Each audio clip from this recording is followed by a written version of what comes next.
Okay, it looks like we are live. Good morning and welcome to VetNet and our second career track podcast session, this time focusing on perspectives from the IT industry. I am AJ Flerkowski. I served 11 and a half years on active duty in the Army, and I am now serving in the Army Reserves. Full-time, I work as a project manager here at the IBMF in support of all of our programs and services. For today's session, we have three special guests. First is Tyler Ward, U.S. Air Force veteran and currently serving as a senior technology consultant for IV4 Incorporated. John Matrachisia, with over 30 years of experience in the IT industry. John is currently serving as the Chief Information Officer at Ledestri Food and Beverage. Allison Smith, who is currently not on, she's trying to get on. She's having some issues connecting. She comes to us with more than 25 years of experience in the IT industry, and Allison is currently serving as a president and CEO of ISSI. This session will be moderated by Jim Ockenden, partner and CSO at IV4 Inc., and a longtime supporter and contributor to the IBMF and O2O VCTP program.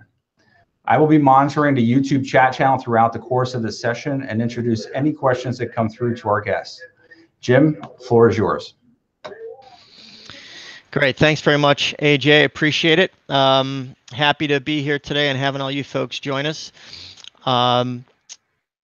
For those of you that may have participated in one of the O2O IT Foundations class, then I would have met you at one of the many cohorts that I've done around the country over the last 2.5 years.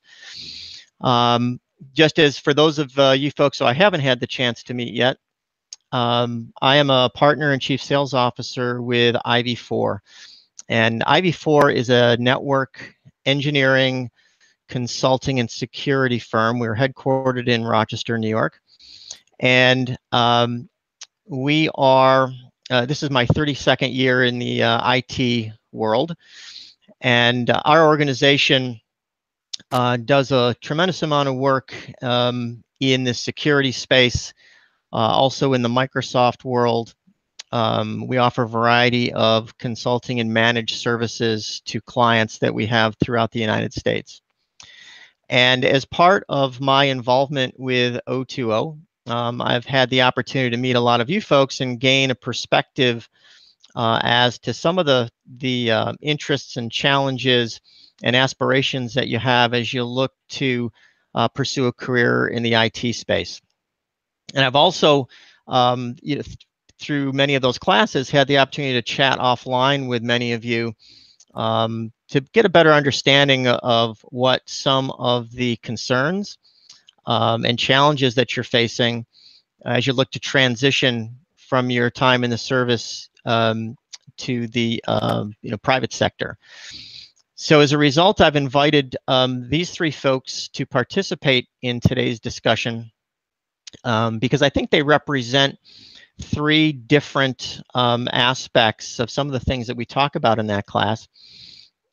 Tyler, for instance, not only being a veteran, but also a seasoned security professional. He's a gentleman that, has a variety of experiences as well as certifications to his credit. And he's going to be speaking about what some of his path, which led him to the position that he's in today within my organization. John Matrachisia, who is a CIO for Ledestri Food and Beverage. John's path, we're going to have him, talk about sort of where he's come from, starting out as a network engineer, and now he is in the management roles, with a large organization. And I thought it'd be very insightful and helpful to talk about his career path and how he's gotten to where he is today. And Allison, hopefully we'll get her to join us. Allison's organization, they are an IT-focused recruiting firm where they look to interview and place prospective IT professionals in a variety of industries. So hopefully Allison will be able to join us. But leading up to that, I thought then what we'll do is We'll start with Tyler and have Tyler background, and we'll take a few minutes to have him discuss his journey. So Tyler, take it away.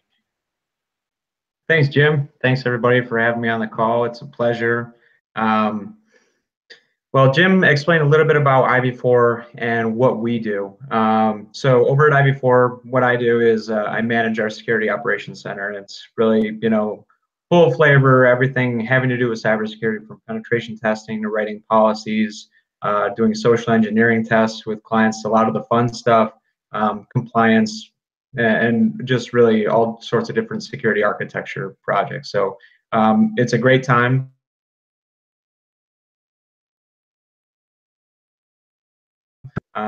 Just shy of 12 years now. I started out in Syracuse, New York, left on my journey in the U.S. Air Force, and that took me into the cybersecurity career field, known as a 3 Delta career field. Some of you may be in that career field. It's fantastic. Use that education, use that learning, use those experiences, and bring them to the private sector, because we need help. Everybody's getting bombarded with cyber attacks, so it's a great field to be in for some of the wrong reasons sometimes. So, but it's exciting. A little bit about my history. I went away for the U.S. Air Force back in 2009. And during my experience, I've lived in Mississippi, Texas, Florida. I did a tour overseas in Afghanistan and a tour overseas just a few kilometers away from Somalia in a very small African country known as Djibouti. So we did a lot of awesome assignments all in the cyber security career field. When I got out, I went to work for one of the 3-letter agencies in Washington, D.C. So if you have a security clearance, definitely leverage those things paired up with your knowledge. I found myself in the D.C. area I put in a year and a half, almost 2 years within the D.C. area, and then I couldn't deal with the traffic anymore. So traffic wasn't for me. I had an opportunity to move down to what's now known as Cyber South USA in Augusta, Georgia, at Fort Gordon Army Base. Absolutely fantastic experience. I was working with the same agency down there and helping to, kind of build things up and ramp things up there in the South. Picked up a lot of great experience. And funny enough, actually, who we have on the call, I don't know if she's on yet, but I started to talk with ISSI because I wanted to get back up to Syracuse, New York, where I'm from, where my family's from. And ISSI was able to land me with IV4, and it's a fantastic company that I work with. I can't say enough good things about all the projects that we do and the people that I work with. My education through it all, when I was in the Air Force, I had studied a lot. I was working on my bachelor's degree in cybersecurity through American Military University and was able to leverage my GI Bill for that. When I got out, I went straight into a lot of the different certifications and started picking up, A+, Security Plus, some of your CompTIA certifications. I went through a Microsoft track from MCP all the way up to MCSE for server infrastructures, because having foundational knowledge beyond cybersecurity is really important, because you have to know how systems work. You have to know how things tick in order to fix them, in order to hack them, or keep people from hacking them. And then I started to move on towards some web design courses as well with CIW. Eventually achieved my CISSP. Just finished up my MBA, and I'm going to SANS Institute in Baltimore starting next month for a graduate certificate program. Long story short, don't stop your education. It is the most important thing, one of the most important things that you can do. A couple of years ago, through my CISSP track, I needed some help with it, as we all do, because it's a beast of a certification. It's great knowledge. I chose to go for the IVMF route for the certification track. So I started out with them, and they provided you all the tools without even touching your GI Bill. Such a fantastic program. The online training modules were perfect. It was a real success enabler for me to get that certification. So fantastic program. The outreach that they do to do with veterans is just outstanding. Through my whole career track, there's a few key influencers in the whole thing. One is definitely your education. You need to follow your education, choose a goal, choose where you want to be in a few years. Figure out where you want to be and what you want to be doing. How much money you want to be making probably plays a role in that as well. So figure those things out first, and then find yourself a mentor, or find yourself 5 mentors or 10, and ask for some of their time. Because when I was coming through, in the Air Force, out of the Air Force, and even now, I always have a mentor. I keep a mentor close by in the position that I want to be in, whether it be a business owner, a CEO, a CIO, a consultant. Pick who you want to be or where you want to be, and ask them for guidance in that. There's a lot of people out there that are willing to give you, their input on how to get there, the right steps to take. Everybody needs a mentor. I will probably always have a mentor as long as I'm working. It's just about levels of mentors, right? So once you learn everything from your current mentor, try to choose a different mentor in the next level of your career, and follow their lead, but use it at your own discretion. So those are really some of the big things in getting to where you want to be. Definitely follow your education. IVMF offers a great program that's completely separate from your GI Bill. So even if you're out of benefits or you've used it all up, it's a great track to go on. They put you through. It's kind of tiered, so they don't, especially with the CISSP, they don't rush you right into it. You go for some of the baseline certifications first, go through those courses, and then level your way up into whatever kind of track that you're in, and then ultimately to achieve your goal. That's a little bit about me. I could talk for a while, but let's turn it over. I'm not sure who's next. Thanks, Tyler. That was terrific. Thank you. We're going to move on to John Matricia. So, John, take it away. Hello. Well, thank you, everybody. It's great to be here. Jim actually asked me a couple weeks ago about joining this, and I just think it's a great opportunity to share some of my experiences and some of the things that I think that hopefully can help some of the folks out there. I've definitely taken a little bit different path than Tyler along the way. I respect the veterans and thank God and God bless you. But I've started a family young, went to school, and it was quite a while ago. So my current role as CIO here, I at Ledestri Food and Drink, we have 5 manufacturing plants. We produce food and beverages. I have an IT staff of 15 people, and we're responsible for about 1,000 seats. We run Oracle. We have a lot of Microsoft, a lot of communications, and as Tyler said, security is like one of the key things that we have to keep in check here. How I got here, again, was a little bit different path than Tyler. I started school a long time ago. I went to Rochester Institute of Technology. It's a local college here. Started out in the business administration track and took a computer class, and I liked it, even though it was punch cards, and I think 97% of the stuff I learned in my degree is either obsolete or not applicable. But that's the great thing about this career field is you're constantly learning. And Tyler made mention of that it's a journey. I mean, you need to get a mentor.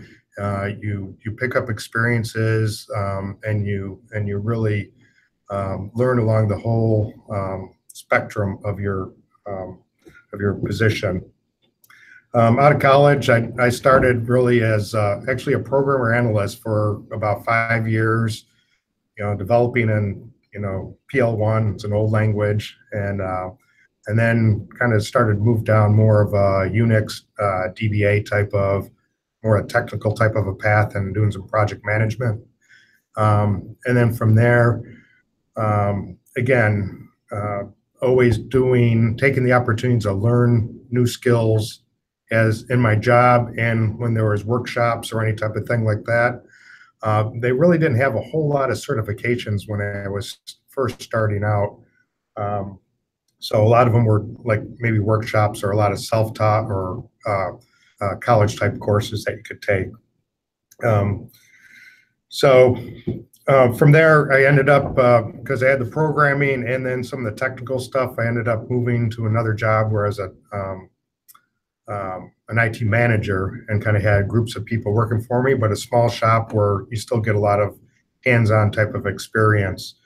And then I was fortunate enough to stay in the Rochester area where I'm from, and I've raised 4 boys and married 36 years, all that good stuff. But, I've been able, again, with the skill set and experience, been able to, stay where I wanted to be and work my way up the chain.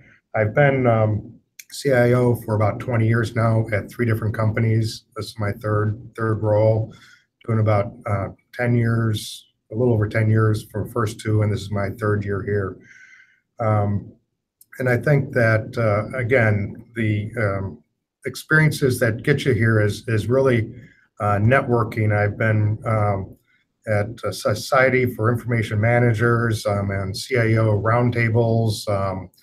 You just network and take advantage of what other people have learned along the way, because there's just so much out there. You really can't know it all. So it's really about building a network around people you can go to for specific questions. And then again, there's opportunities to, really develop a staff around where it's really a team environment. It's not an individual environment that moves you forward. But that's kind of a quick overview of kind of how I got to where I am and what I'm doing now. Great. Thanks very much, John. Okay, Allison Smith has joined us. So, Allison, if you want to unmute yourself, we're going to have you, if you would, tell us about yourself, overview of your company, and we'll let you take it from there. Okay, can you hear me? Yes, we can. Okay. Perfect. Well, sorry for being late. I was able to find an iPad and get connected. So thank you to Apple here. Excellent. Thanks. My company is ISSI Technology Professionals, and we're a recruiting firm that focuses specifically on IT people and engineering professionals, specifically in electrical and mechanical backgrounds. I didn't even know the recruiting world existed. I went to school and got my degree at Nazareth College in Rochester I graduated in 91. So quickly, do the math. And I got a degree in business administration and accounting. And I came out of school, and that was the time where PCs were becoming a little more common. And I was of that age, and those were the courses and some of the things that we were taking. So I had gotten a position with a bank and was working with an online system. And it was actually the chairperson of the board of the bank that was also the vice president of systems and programming at Mutual of New York that had encouraged me to come into systems and programming. And that was a little wary for me because, again, my perception was, the plastic pocket protector and, they're so smart. I don't know. And it was really, her thought was taking someone with a math background and seeing if she could bring somebody into her organization and teach them how to program. So by having her in my corner, I came from a place of yes and said, hey, I'll give it a try. So I became a software developer, and I did that throughout the 90s and went through all of the outsourcing and all of that. I had they put me on the data dictionary first, and I had a nice, successful career with them. I had some great projects, and then the PC skills certainly helped me out. But I programmed with Visual Basic, Power Builder, and Oracle. The 2 programming languages, rarely used and rarely asked for anymore. But I got into recruiting in 97 when we were outsourced. So I came to meet someone who owned a recruiting firm, and I wanted to sell software. And she said, how about recruiting? And I didn't know what recruiting was. I didn't know what it consisted of, what the day-to-day would be. So I took a couple vacation days and I shadowed her, and it worked out. It was a great blend of people skills, which was probably what made me a little bit different, and the programming skills and understanding technology. So I joined her in '97, had a great career as a recruiter. And when she retired, she offered me the chance to buy the firm. And I purchased the firm in 2001 and have been doing it ever since. So that was kind of my path into IT and recruiting. And it changes so fast, just keeping up and trying to stick with things. You learn a lot. You know, I've learned more by the conversations I've had with people and companies that have let me inside their four walls to learn about their architectures and what they do and the types of people that they're looking for. And, you know, definitely believe that, you know, attitude determines your altitude a little bit. So you really, you know, there's great, you know, great opportunity out there. In terms of certifications, I've got certifications more in line with recruiting and people certifications than technical certifications. Technology has passed me by in terms of being hands-on. And I hire people outside of out of the technical industry to come in and recruit along with me. So we've got a team of 12, and we do work here in Central New York. In the Rochester market. And then also we do an aviation discipline in Washington, D.C. We've grown the business down there too. So that's my story. Okay, excellent. Thank you, Allison. So I'm going to now, I've got a few questions for our panel participants here. So I'm going to go a little bit in reverse order here. So John, I'd like to come back to you. You know, as someone who over the years has hired a variety of folks, can you talk about what types of things, what types of advice you would give people that are looking to make their way into the private sector, into the IT space? What kinds of things do you look for? What types, how do you look at resumes and interview candidates? What are some of the important factors? Sure. So I think there's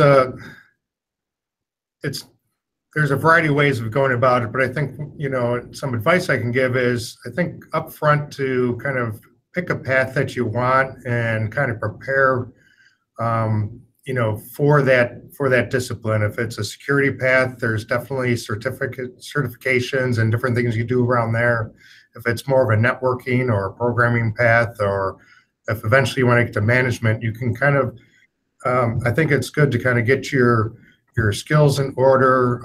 I think it's good to document like your transferable skills. A lot of things that we do in our life experiences are transferable to things that you'll do in the business world.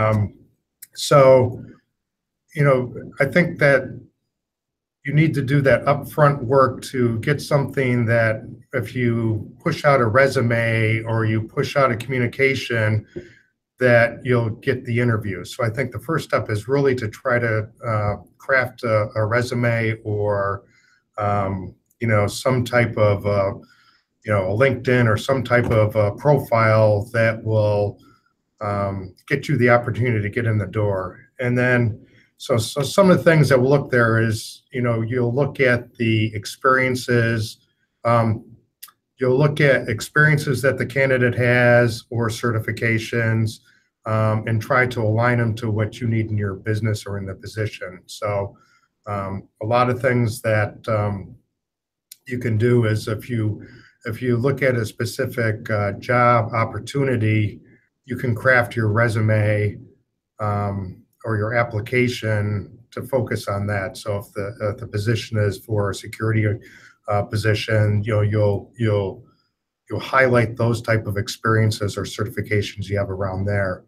And then I think that's the first step, is really to, it's difficult just to get the interview because there's a lot of competition. And I think the thing that I think all the veterans have is a lot of companies, and myself included, we've hired, I've got a staff of 15, and 3 are veterans that we actively look for that type of a skill set or experience.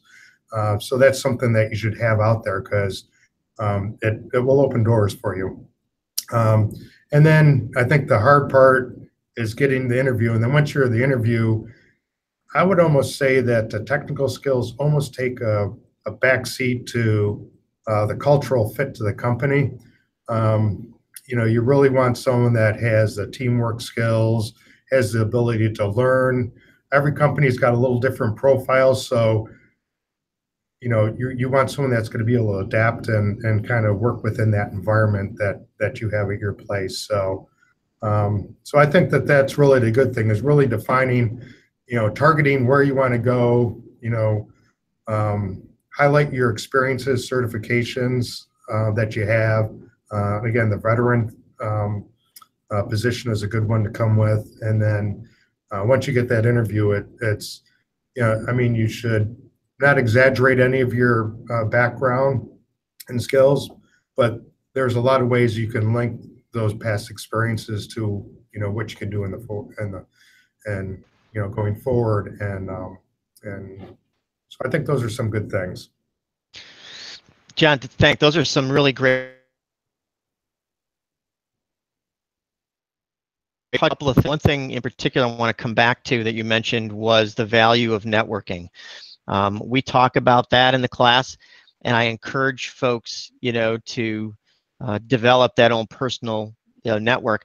How do you think that they could best leverage, that networking aspect, and how have you seen that maybe help potential candidates from your experiences?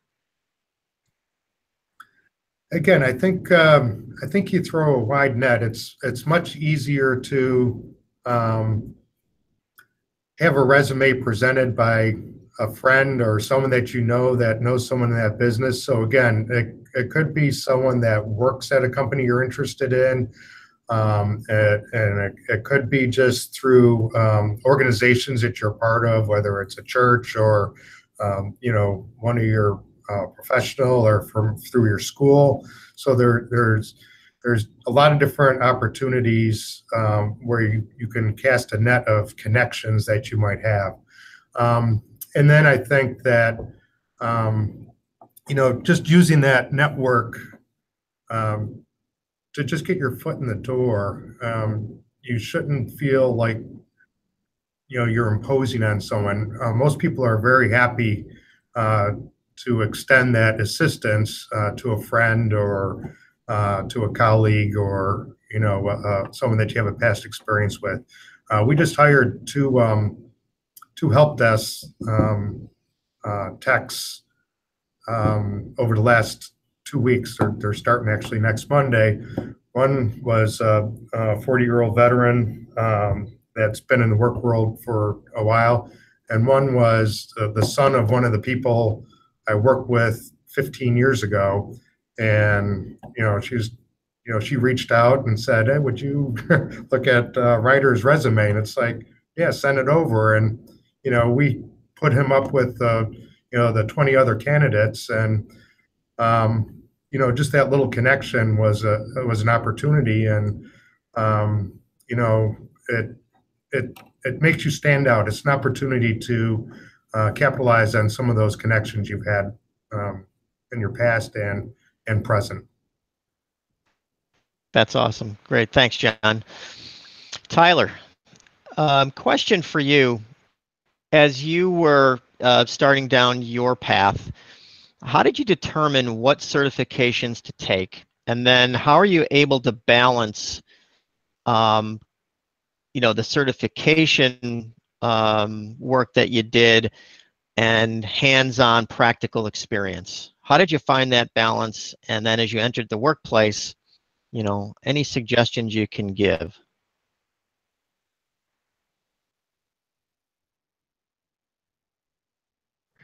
Yeah, that's a good question. It really is. It's about finding the balance. And from my personal experience, the things that I was doing in the Air Force were I didn't have the career path, outlook that I had by the time that I was getting out.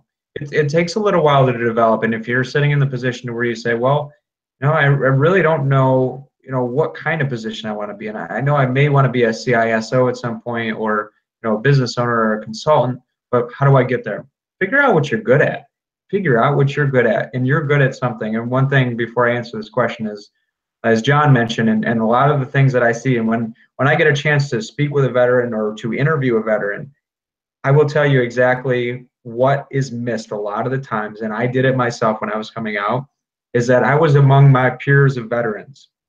So I believe that my experiences weren't unique because I had shared these experiences with my fellow veterans.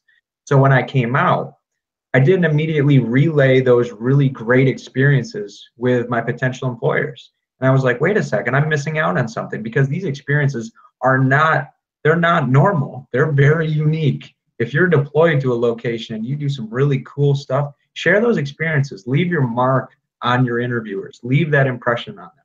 Tell a good story. If you tell a good story, people are going to remember you. And it doesn't matter if it's a technological story, just tell a good story, something unique. So with that said, I looked at my career path and I said, well, I really like forensics, and I like incident response. And when there's a breach, I love to respond to it. I think that it's the thrill of the hunt that I think a lot of veterans share, because there's a common factor of getting into the military. It's you're kind of an intuitive hunter a little bit, right? So you like the hunt, you like threat hunting, and that's what I really enjoyed doing. And I said, you know what? I need to roll with that. I need to hone in my skills on this specific skill set. I need to learn the background technologies. And from coming out of this, I realized that the majority of the infrastructure out there is Microsoft based, and you can either go on a networking level, or you can go on a system level, or you can merge both of them. And at some point, when you have these baseline certifications and your breadth of knowledge is very wide, you can start to become more focused on specifically what you want to do, which plays into what John said about casting a wide net. You want to cast a wide net when you come out. You want to, stand out from the crowd, but also be able to fill multiple positions. And you want to always be able to do that. You want to always prepare yourself to be able to slide into a security role, slide into an IT management role, into a help desk role, whatever it is. If you have the baseline foundational knowledge of IT and IT security, you want to be able to maneuver. You want to have good maneuverability. But you also want to focus in your skill sets on something specific that you like to do and that is harder to achieve than the average Joe. That is the most difficult thing, is choosing something that not everybody has and standing out a little bit more. Telling a good story. Make sure that your resume tells a good story as well. If you see a list of certifications, that's great. But where is your experience, and how did you balance that experience? What made you turn into these certifications, and show in your career progression how these experiences and these educations mended with one another, and how you realized that you needed a new skill set, or you needed a new security or a new certification in order to go to the next level. So, it's about finding the balance. And if you, you get in, you get out what you put into it, right? So, being in school full-time, working a full-time job, and going after 10 security or 10 certifications is not easy. It is not easy. And at some points you will second guess yourself, but the fruits of your labor are there. You just have to, I don't want to sound cliche, but you have to dream it, and you have to realize your potential. And once you realize your potential and you get down this path with forward momentum, there's really nothing that can stop you. But always seek to learn from people around you. And that's what you should always do. If you find yourself in a position at all during your career progression and you're not learning anything anymore, you may be in the wrong position, right? At IV4, the reason why I love it so much is because I work with people who are a lot smarter than me and who know a lot of stuff. So I'm able to have conversations with them all the time about things that I have no idea about. And it's fantastic. Surround yourself with people who are going to teach you things. And keep yourself within that circle of people, and spread out your network and ping them for answers when you need to find a mentor. Balance those certifications with your work experience. Find what you're interested in, what you've been doing. Look back on your military career, and even if it had nothing to do, if you're in a transitional period right now where you're saying, I think I want to go into IT, or I think I want to go into cybersecurity, but you were maybe an avionics engineer or a artillery, you know, whatever it is. Think about the one part of that career that you enjoyed the most, whether it be the maintenance, right? If you enjoyed maintaining things and fixing things that were broken, that may lead you into a career path for certifications and education to be a systems engineer, a network engineer, somebody who's going to be doing the break fix. You may enjoy that. If you were in a position in intelligence, and you know, I have a lot of friends who are in human intelligence, and you really enjoyed that part of human intelligence and gathering intel on people through open source, and you speak another language. If you have those skills, you may enjoy threat hunting. You may enjoy social engineering and penetration testing, because it's a very similar part of the mind that works with those skills. So find, no matter what your career field was in the past in the military, find that one part where you can look back and say, I really enjoyed that. I really sought after that work when it was available, and find that transitional point in IT or IT security that is similar to that, and you will excel in that if you excelled in the other one, if you put yourself forward to it. So. Great comments. Thanks, Tyler. I just want to echo, you know, something that Tyler said, which I do talk about frequently, and that is, you know, pursue something, know what you're good at, you know what it is that you really like to do. And as you can tell, Tyler likes what he does, and he's very good at it. So, you know, that passion comes through, and I think that's really important. Allison, you are out speaking with employers all the time. I am. Can you hear me? I'm still playing around with my iPad here. Nope, we can hear you. Can you hear me, Allison? Yep. Okay. So, yeah, my question was, since you represent employers out there looking, you know, as well as candidates, but you're meeting with employers, what types of things from an interviewing perspective, you know, how should you know, these candidates be prepared, providing information? What kind of advice and suggestions can you give as they prepare for the interview? I can't remember if it was Tyler or it was John I think it was John that was talking about stories. And Tyler certainly touched on that as well. It's certainly what, you know, things that you are proud of, things that you've done in your position that have been accomplishments, and really, you know, writing those, you know, kind of skeleting those out. And dear God, when you go to an interview, please take a, you know, paper and a pencil. You'd be amazed at how many people just show up empty-handed and are trying to come up with things on the spot. Take 10, 15 minutes to sit, you know, quiet time, and really think of projects or things that you've worked on, what they accomplished, where they saved time, where they earned revenue, possibly that, you know, that case may not apply, but they, you know, increased efficiencies, or they were good processes, or they solved a problem or a challenge, you know, that the group was having, and what your role was on that. So you can tell the story about the team. This is what presented itself. This is how we, you know, solved the problem, you know, and work together. Employers are looking for not the hero and not the rock star. They're looking for people that can collaborate, that can work together, can get along together, you know, that are not, are able to, you know, kind of take a step back, analyze the situation, and then come up with the solution and do it in a collaborative manner. So I'd say to anybody who's going into an interview, think about what you're most proud of. Think about the things that you've done that you feel really good about, and work that into the conversation, normally based on the job description and that it applies to what the employer is looking for. But your personality and your collaborativeness and, you know, teamwork should shine through in those stories too. I think that's good advice, because at the end of the day, it's a culture fit. They can teach you the technology, they can do all of that, but it's that you have to be able to work productively and do well in that environment. Yeah, that's good advice, because that does echo a little bit of what John was talking about as well. And I think a lot of you know, the veterans who are lacking some of those certifications maybe feel as though they're at a significant disadvantage. But I think some of the things you mentioned about demonstrating what you've done, accomplishments, you know, the transferable skills that was mentioned, You know, because I think you, as you started to say, you know, they can teach them technical things, but you know, some of the, you know, common sense, collaborative, you know, experiences is what a lot of these employers look for, right? They do. And I have to be honest, 80% of the jobs that we work on are not looking for people to have certifications. So you really need to understand the company that you're approaching or you're interviewing with and how necessary they are for that company.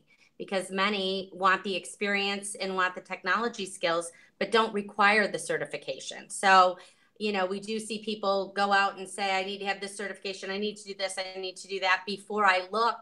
That's not necessarily the case. There's a lot of private companies in the commercial world that are looking for talent that is not, that doesn't have the certification, but has the better personality and that technical aptitude per se. Yeah, very good. Okay, so as we start to wind down here, I'll go around one more time here, and let's we'll start with John. If you had to, I guess, leave one or two pieces of advice to our attendees today, what would that be?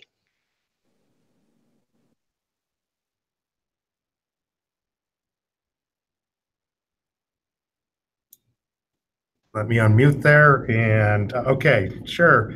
So I think, again, some of this, there might be a little bit of reiteration, but I think that we all kind of talked about, you know, look for something that you think that you are good at or will enjoy doing. Because if you're going on a career path, you know, you want to be doing something that excites you or you have some passion around. Again, the skills will build around that passion as opposed to something that you don't want. So I think that's a key thing. I think another thing to take away is really take advantage of your experiences as a veteran and leverage those as you transition into a civilian job experience. And I'm going to just add one more from a personal note is really be persistent and don't give up. I mean, I've been in the IT world for 35 plus years or whatever, and I've had a lot of doors closed on me. But if you keep at it, I've always found that the next door that opens up, I've ended up in a better place. And, you know, so I think that that's important too. Excellent, thanks. Tyler, if you have two quick takeaway thoughts, what would they be? Yeah, well, I mean, transitioning is a fun time. It's scary. It's nerve-wracking. You've been accustomed to, you know, and I was only in for 4 years, and I know a lot of people who are in for 20 or 25 or 30, however long. You know, it's a scary thing, and it's but it's liberating. It's liberating on so many different levels. The world is literally your oyster, and as high as you can go is your choice. So be you know, come out of your shell, because you're now stepping into a world of competition, but competition is what drives us to be better. So mark your target of where you want to be, go after it. And, you know, like they were saying, it doesn't matter if don't ever believe that you don't have enough experience or enough training or certifications to get a position. Tell a good story, be articulate, go after what you need to go after. If you're pursuing something, put that on your resume that you're going after it. Show your potential employer that you are going after something, and keep on going after something. Don't ever become stagnant. Even in your current job, always seek to get better, train yourself, go for training, keep going to school, use your GI Bill, use that GI Bill. A lot of people don't use it. Go ahead and use it. Put that on your resume that you're going for a degree. Use a protege as well. I found that one of the most beneficial things for me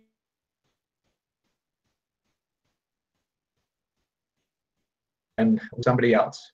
Be a mentor to somebody else, because it makes you think about what you're doing and from a perspective outside of yourself, for somebody else, not for yourself. Because like when you're speaking with a mentor, you're thinking about how can you help me. When you're speaking with your protege or somebody that you're mentoring, you're thinking about how do I help them? And when you ask that question, how do I help that person? You wind up making yourself better. You end up telling them what they should do, and you think to yourself, I should be doing that too. But I know they should be doing it. So you go after things yourself as well. So find yourself somebody to mentor if you have the time, and find yourself a mentor, a good one. And hopefully they'll show you the way. If not, find a new mentor. And just be persistent. Be persistent. Don't give up. There's a ton of jobs out there. It's a booming career field. Even if you find yourself in a job to where, it may not be the right fit for you, try it out. Go and give it a shot, because you're going to come out with knowledge. And I find this so many times in my career now, when I'm troubleshooting something, or when I'm looking into a security breach of some sorts, and I'm looking at a piece of technology that I know a lot about, and I'm thinking, oh, wow, I remember when I hated doing this 10 years ago, when I absolutely loathed this technology and I didn't like what I was doing, but now it's helping me. Those are the things that you're going to look back on in hindsight. Everything is clear. So use those experiences, even if it's something that you really don't like doing. Use that, retain that knowledge, because you may have to go back in the index a little bit later. So good luck. Thanks, Tyler. And then before we get to a couple of questions here, Allison, 1 or 2 takeaway thoughts you'd like to leave our attendees today? Yes, a couple quick thoughts. And one of the things that I was thinking about for the veterans, one of the strategies in trying to identify opportunities for yourself, not everybody remembers that all of the military and our defense systems are outsourced. So there are companies that have developed all of the systems that our veterans use on a daily basis in the field, abroad, domestically. Think about the systems that you've used and what companies were even responsible for those programs, because those are great places to start. And those are companies that would value your real world experience with those systems and what you've done with them, and would be a very easy transition. And again, with the internet, you can do all that research. So my first tip would be inventory your skills and think about the programs you've worked with or have had to support, maybe in the field or somewhere like that. And I'd put them on your prospect list of companies to target, because I think, seeing those systems and that experience on a resume would be a highlight for them. The second thing, get on LinkedIn. I think it's definitely a great place to network, and put the details in that LinkedIn profile. Put a good professional picture up there, or a good clean cut, shot. Put all of the skills, list them all in your profile, because there are recruiters looking daily for people. And those are things that get those profiles to pop up and can initiate some calls or some reach outs to you. So I think that those LinkedIn profiles and putting the detail in there is important. The third piece of it would be to include a recruiter as part of your network. I think the industry, recruiters don't fill every position, but recruiters sometimes have the first ear to a technology manager about what they're looking for or what's coming along. And they are on LinkedIn. We are looking for people all the time. So again, to find a recruiter that you trust and that has that's industry specific or technology specific, those are the type of recruiters you want to connect with, not necessarily a generalist. You want to be specific. I think the more specific you go, the better it is. And I think, there's so many recruiters out there. Interview the recruiters and make sure that who you're working with, you want to be working with, and it's a good connection. And then the last piece of it is, in the interview, the interviewers are not looking for perfection. They're looking for you to be real. They're looking for you to be authentic. So the candidates that go in and answer every question the way the internet told them to answer the question or whatever, those candidates are not getting the jobs. It's too perfect. You don't have to be perfect, but you have to be real. You have to be authentic. And I think, in tune to what Tyler and John were saying, when it's something you're passionate about or something that you loved doing, that comes through in a conversation for sure. So, be yourself, and the best leaders out there are going to identify with that. And people that we see leaving companies are leaving their leaders. They're not leaving the companies, they're leaving their leaders. And I think veterans, with the discipline and the experience that you have, I'd move them to the top of the ranks for sure. Excellent. Allison, thanks very much. Great comments. All right, let's go back to AJ, because I think he may have a question or two lined up. AJ? Sure thing. So first, I'm actually going to turn it over to Mai. She doesn't have her video up, but she does have a question for the group. Wonderful. Thank you, everyone. Can everybody hear me okay? Yep, we got go you, ahead. Mai. Thank you. Thank you. In my role at the IVMF, we speak with prospects and our customers who are about to participate in the O2O VCTP program, which Tyler, I believe you said you participated in. And one of the things we talk about is, let's talk about how the program can best serve your needs. And one of the homework, if you will, we recommend is for them to review several jobs and job descriptions, as well as that organization, so that they can start journaling what triggers transferable skills. Hey, I've done that. Hey, I can do that. And here's how I can help this organization. And by doing so, learn to practice civilian speak, which is one of the challenges they have told us about. Will you please talk a little bit about how to help them think civilian job search and civilian speak in addition to that? Because you validated a lot of other things that we talk about in enrollment services with our customers. I just want to get your perspective on that matter, learning how to translate their skills. Mai, is that directed to anyone in particular, or if not, Allison, John, or Tyler? I would like to start with Allison, and then I'll take definitely anything John and Tyler have to say. AJ, how much time do we have just before we get into the other questions here? Just want to make sure we don't run over too bad. It's a minute before 1, but we started a few minutes late, and I have the ability to control when it ends, so we're okay. Excellent. Okay, Allison, go ahead. I was going to say, Tyler, do you want to speak to that first, being, kind of transitioning out of that world and into the civilian world?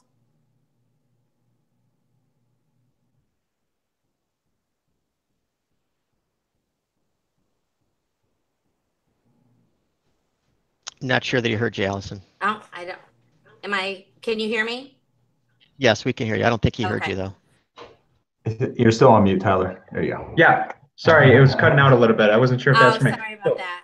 No, it's okay. So I'd say that one of the biggest things is, yes, when you get out, you're going to want to throw acronyms at people that they just don't understand. I do it all the time still. And my colleagues, they think it's funny now, but that's fine. But what you want to do is maybe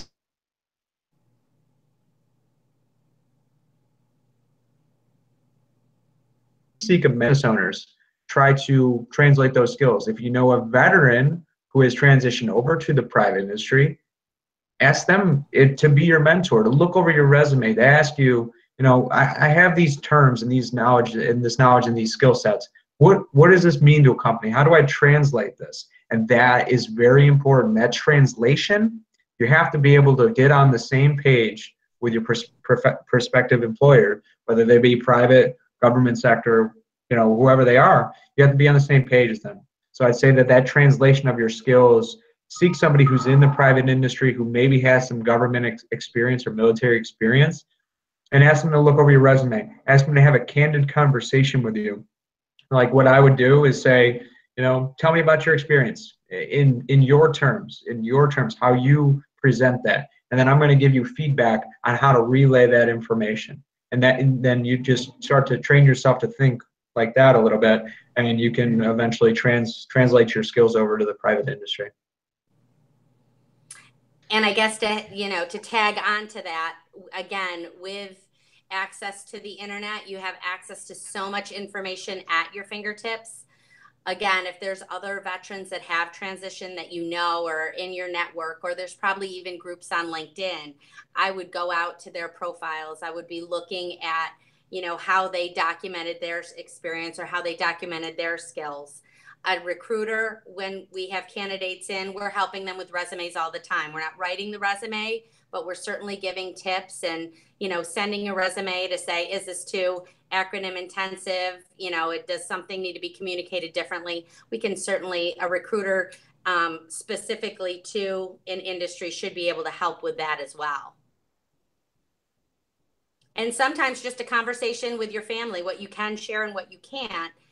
If they have not been in the military or don't have that background, trying to explain to them what you do. If they're looking at you, and they don't understand, you can kind of work through it, maybe even that way too, just speaking with other civilians about your experience. And again, certainly with security clearances, there are things you can share and things you can't, but, sharing what you can and seeing how people respond and, what their body language tells you about how you're explaining your experience.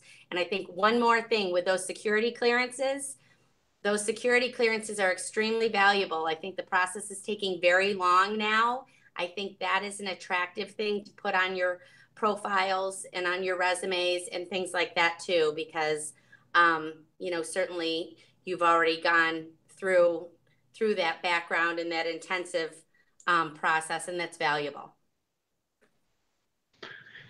Yeah, just to add on that a little bit, if you do have the opportunity, and like what I did as soon as I got out, I went to work, as a contractor for the government, and that was a little bit of a bridge, a little bit of a buffer before I walked right out into the private industry. The private industry is very different. It's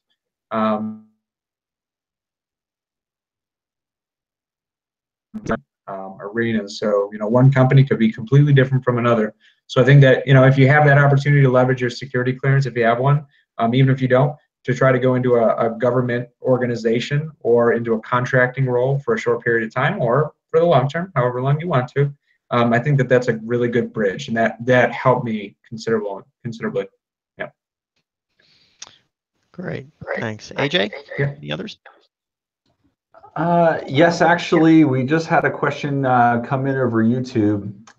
It's from a gentleman that says, I'm a reservist and a software startup owner. I am curious where to get my ITIS service, in parentheses, encrypted repo and VPN, since I have limited revenue now.